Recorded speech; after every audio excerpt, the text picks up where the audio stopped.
present to you two different frames of thinking. One is called the failure consciousness, and the other one is the success consciousness. So this person that's criticizing the world and judgmental about the rest of the world, and we've already established that if they're talking like that, they're probably thinking like that as well.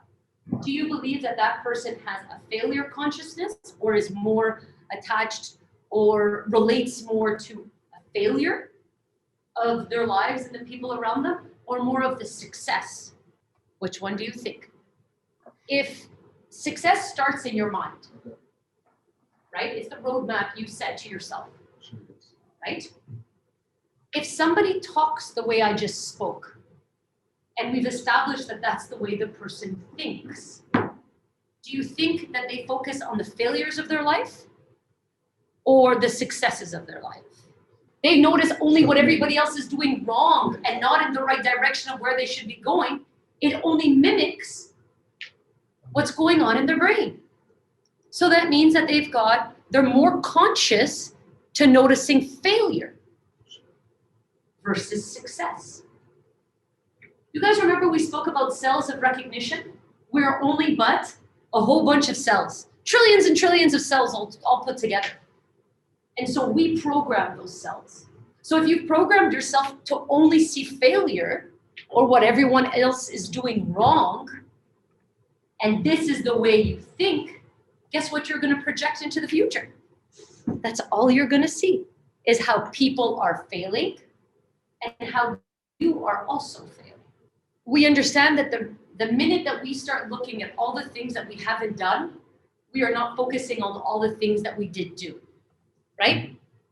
Our brains can only focus on one thing at a time and only in one direction. So you can't think of all the things that you don't have and think of the things of all the things you do have at the same time. What if I told you that when you are successful and conscious of your success, you think differently? You actually decide to reframe your failures so that they work for you.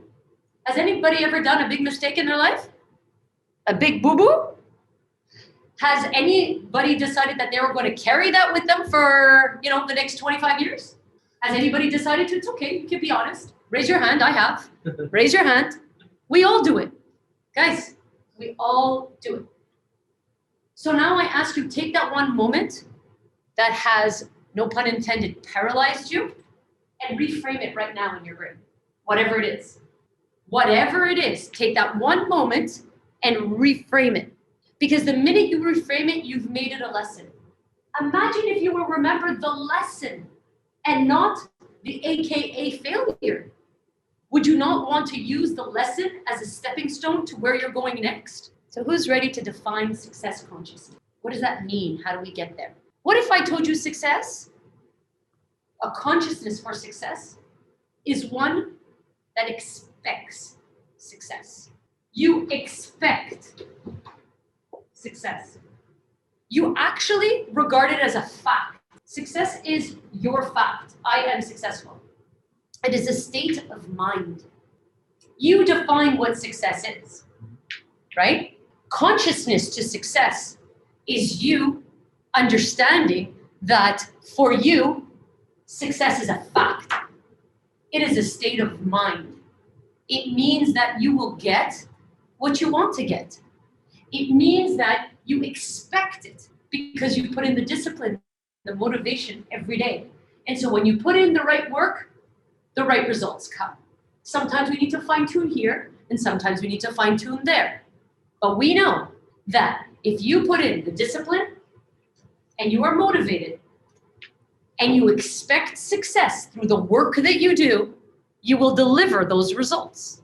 You have to believe that it's the bottom of your core. There's no ands, ifs, or buts. Success is at the bottom of the core of the person you are. It's an unshakable mindset.